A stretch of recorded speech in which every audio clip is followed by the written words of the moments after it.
नमस्कार, प्रादेशिक समाचार के सुबह 7:30 के बुलेटिन में आप सभी का स्वागत है। आपके साथ मैं हूं विनीत प्रकाश। नजर डालते हैं सबसे पहले मुख्य समाचारों में।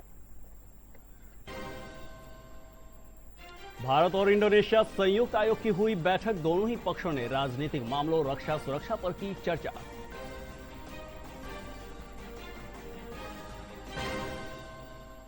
मुख्यमंत्री सम्राट चौधरी ने खिताब जीतने पर भारतीय महिला फुटबॉल टीम को दी बधाई और शुभकामनाएं।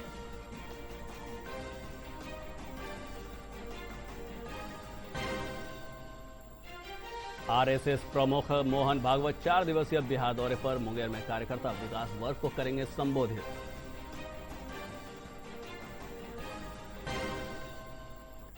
और पूर्व मुख्यमंत्री नीतीश कुमार अपने पैतृक गांव नालंदा जिले के हरनौत का किया दौरा। परिजनों से की मुलाकात।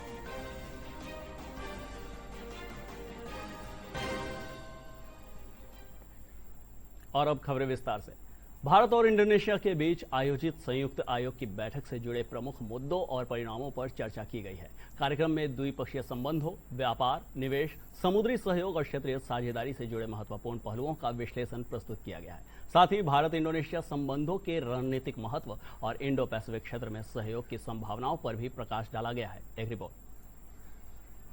करने की दिशा में महत्वपूर्ण कदम उठाए हैं। रविवार को नई दिल्ली में भारत के विदेश मंत्री एस जयशंकर और इंडोनेशिया के विदेश मंत्री सुगियोनो ने 8वीं भारत इंडोनेशिया संयुक्त आयोग की बैठक की सह अध्यक्षता की। बैठक में दोनों देशों ने न केवल द्विपक्षीय सहयोग को गति दी, बल्कि क्षेत्रीय स्थिरता को मजबूत करने की साझा प्रतिबद्धता भी जताई। I very much value the guidance provided by him on further developing our multifaceted bilateral ties.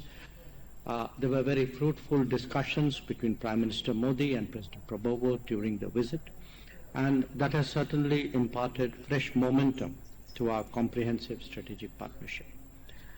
Today, I look forward to extensive discussions with you, covering the full spectrum of our bilateral cooperation from political to defense and security, maritime, trade and investments, health and pharmaceuticals, food security as well as tourism, education and cultural cooperation. बैठक में दोनों नेताओं ने स्पष्ट किया कि राजनीतिक, रक्षा, सुरक्षा और समुद्री सहयोग अब केवल द्विपक्षीय मुद्दों तक सीमित नहीं रहेंगे। इंडोनेशिया के विदेश मंत्री सुगियोनो ने भी सहमति जताते हुए कहा कि दोनों देशों के बीच बढ़ते संबंध क्षेत्रीय शांति और सुरक्षा के लिए मजबूत आधार बन रहे हैं। It is also a timely and important meeting to allow us to review on the progress of our cooperation since the last JCM we held in 2022 to address outstanding subjects that both to our common interests and of course to chart the way forward to translate this partnership into more concrete outcomes. Delhi में आयोजित इस बैठक में दोनों देशों के बीच राजनीतिक, रक्षा और सुरक्षा सहयोग, समुद्री सुरक्षा, व्यापार, फिनटेक, निवेश, स्वास्थ्य, फार्मास्यूटिकल्स, उर्वरक, महत्वपूर्ण खनिज, खाद्य सुरक्षा, पर्यटन, शिक्षा तथा सांस्कृतिक सहयोग पर विस्तार से चर्चा हुई। भारत इंडोनेशिया संयुक्त आयोग की यह बैठक केवल द्विपक्षीय बैठक नहीं, बल्कि क्षेत्र में शांति, सुरक्षा और समृद्धि के नए आयाम गढ़ने की दिशा में एक ठोस कदम है। दोनों देशों के बीच बढ़ते विश्वास और व्यावहारिक सहयोग से उम्मीद है कि आने वाले सालों में रक्षा, समुद्री, आर्थिक और प्रौद्योगिकी क्षेत्र में ठोस परिणाम सामने आएंगे, जो पूरे क्षेत्र के लिए लाभकारी साबित होंगे। Bureau report, DD news. मुख्यमंत्री सम्राट चौधरी ने south Asian football federation women's championship 2026 का खिताब जीतने पर भारतीय महिला फुटबॉल टीम को बधाई और शुभकामनाएं दी हैं। उन्होंने सोशल मीडिया एक्स पर लिखा है कि पूरे टूर्नामेंट में टीम ने शानदार प्रदर्शन और उत्कृष्ट खेल भावना का परिचय दिया है। पूरी टीम को उज्जवल भविष्य और आगामी प्रतियोगिताओं के लिए हार्दिक शुभकामनाएं।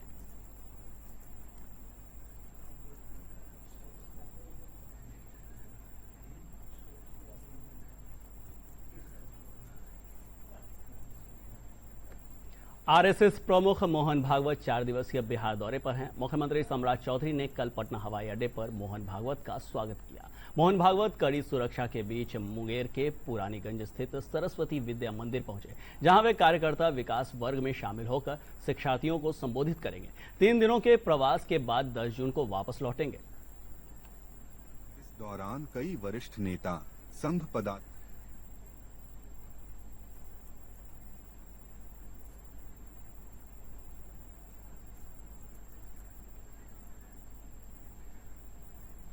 बिहार विधान परिषद सदस्य की 10 सीटों के लिए आज नामांकन होगा। सभी उम्मीदवार आज अपना नामांकन दाखिल करेंगे। नामांकन दाखिल करने की आज अंतिम तिथि है। 10 सीटों के लिए हो रहे चुनाव में एनडीए के 9 उम्मीदवारों के नाम की घोषणा हो चुकी है। वहीं महागठबंधन ने अभी तक उम्मीदवारों की घोषणा नहीं की है। विधान परिषद की 10 में से 9 सीटों पर चुनाव और 1 पर उपचुनाव हो रहा है।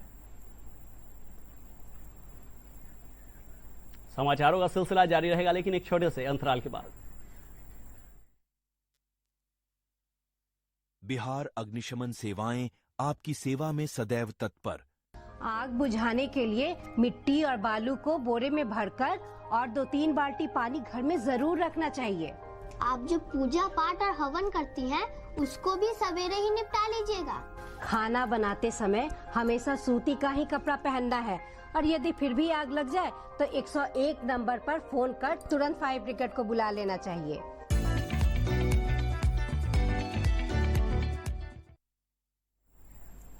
समाचारों में आपका फिर से स्वागत है। पूर्व मुख्यमंत्री नीतीश कुमार ने अपने पैतृक गांव नालंदा जिले के हरनौत का दौरा किया। इस दौरान उन्होंने हरनौत के माधोपुर सबनहुआ गांव पहुंचकर अपने रिश्तेदारों और परिजनों से मुलाकात की। नीतीश कुमार के गांव पहुंचने पर गांव वालों ने उनका स्वागत किया।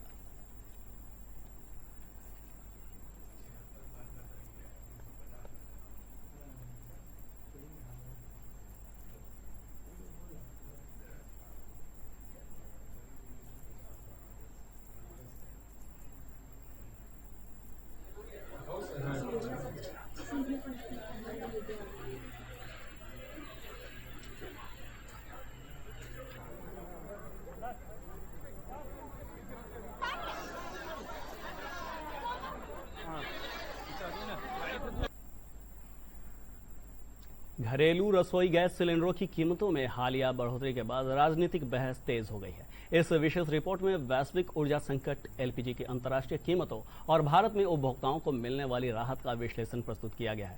साथ ही पड़ोसी देशों और विकसित देशों में एलपीजी की कीमतों की तुलना के जरिए व्यापक परिप्रेक्ष्य समझने के प्रयास किया गया है। 29 रुपए का इजाफा किया है, जिसे विपक्ष राजनीतिक मुद्दा बनाने की कोशिश कर रहा है। लेकिन दूसरे देशों में गैस के दाम के आंकड़ों पर नजर डालें तो सच्चाई कुछ और निकलकर सामने आ रही है। भारत में घरेलू रसोई गैस की कीमतें न केवल पड़ोसी देशों से काफी कम हैं, बल्कि अमेरिका, कनाडा और ऑस्ट्रेलिया जैसे विकसित देशों की तुलना में बहुत सस्ती हैं। मौजूदा हालात की बात करें तो दिल्ली में सामान्य उपभोक्ता को 14.2 किलो एलपीजी सिलेंडर के लिए 942 रुपए चुकाने पड़ रहे हैं, जबकि प्रधानमंत्री उज्ज्वला योजना के लाभार्थियों को प्रति वर्ष पहले 4 रिफिल पर 300 रुपए प्रति सिलेंडर सब्सिडी मिलती है, जिससे उनका प्रभावी खर्च 642 रुपए प्रति सिलेंडर रह जाता है। वहीं पश्चिम एशिया में जारी संकट के बीच वैश्विक स्तर पर एक सिलेंडर की आपूर्ति लागत अब 1600 रुपए से अधिक हो चुकी है। यानी सरकार और तेल कंपनियां प्रति घरेलू सिलेंडर पर लगभग 700 रुपए का नुकसान उठा रही है। सरकार की तरफ से बताया गया कि भारत में सिलेंडर की कीमत किसी भी पड़ोसी देश की तुलना में न सिर्फ कम है, बल्कि अमेरिका, ऑस्ट्रेलिया और कनाडा जैसे विकसित देशों के मुकाबले भारत में घरेलू एलपीजी सिलेंडर बहुत कम दाम पर मिल रहे हैं। भारत में उज्ज्वला योजना का सिलेंडर 642 रुपए में मिल रहा है, जबकि पाकिस्तान में घरेलू सिलेंडर 1046 रुपए में मिल रहा है, जो भारत के मुकाबले करीब 39% ज्यादा है। नेपाल में घरेलू सिलेंडर का दाम 1207 रुपए है, जो भारत से 47% ज्यादा है। बांग्लादेश में सिलेंडर का दाम 1225 रुपए है, जो भारत से 48% ज्यादा है। श्रीलंका में 1241 रुपए, जो भारत से 48% ज्यादा है। अमेरिका में घरेलू सिलेंडर 1755 रुपए में मिल रहा है, जो भारत से 63% ज्यादा है। ऑस्ट्रेलिया में घरेलू सिलेंडर के दाम 1765 हैं, जो भारत से 64% ज्यादा है। वहीं कनाडा में सिलेंडर का दाम 2411 है, जो भारत से 73% ज्यादा है। भारत अपनी एलपीजी जरूरतों का करीब 60% आयात करता है, जो मुख्य रूप से पश्चिम एशिया से आता है। हाल के हॉर्मुज़ जलडमरू मध्य संकट के कारण सऊदी एलपीजी कॉन्ट्रैक्ट प्राइस में भारी उछाल आया। पश्चिम एशिया के संकट से पहले यानी फरवरी 2026 से पहले एलपीजी कॉन्ट्रैक्ट प्राइस $543 प्रति टन था, जो जून 2026 में बढ़कर $790 प्रति टन हो गया है, यानी लगभग 46% की वृद्धि हुई है। हॉर्मुज़ संकट के दौरान भारत उन चुनिंदा देशों में शामिल रहा जिनकी ऊर्जा कार्गो की आवाजाही जारी रही। विदेश मंत्रालय और संबंधित एजेंसीज की प्रभावी बातचीत से भारतीय एलपीजी टैंकर्स को सुरक्षित मार्ग उपलब्ध कराया गया। परिणाम स्वरूप घरेलू स्तर पर एलपीजी की कोई कमी नहीं हुई और करोड़ों परिवारों की रसोई अनवरत चलती रही। वैश्विक संकट के बीच एलपीजी के दाम नियंत्रण करके केंद्र सरकार ने साबित कर दिया कि सशक्त कूटनीति न केवल आपूर्ति सुनिश्चित करती है, बल्कि आम नागरिकों के जीवन को सुविधाजनक बनाती है। Bureau report, DD news. समाचारों का सिलसिला जारी रहेगा, लेकिन एक छोटे से अंतराल के बाद।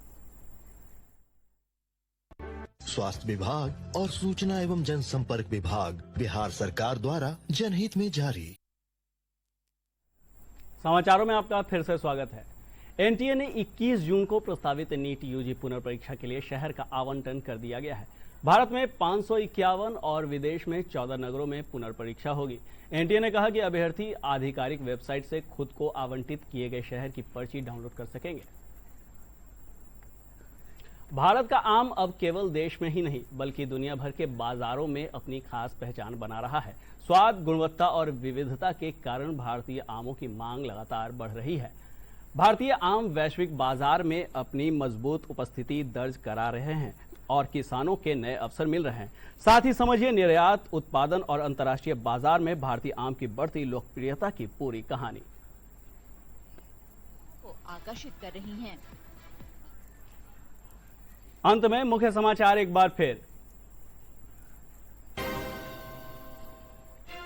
भारत और इंडोनेशिया संयुक्त आयोग की हुई बैठक, दोनों ही पक्षों ने राजनीतिक मामलों, रक्षा सुरक्षा पर की चर्चा।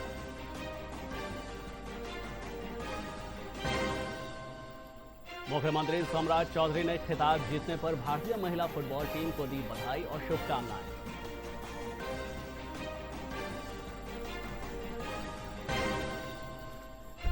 आरएसएस प्रमुख मोहन भागवत 4 दिवसीय बिहार दौरे पर मुंगेर में कार्यकर्ता विकास वर्ग को करेंगे संबोधित।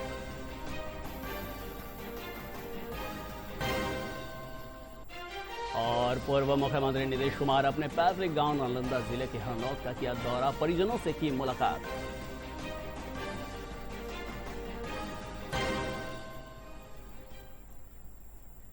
इसके साथ ही प्रादेशिक समाचारों का यह बुलेटिन समाप्त हुआ। नमस्कार।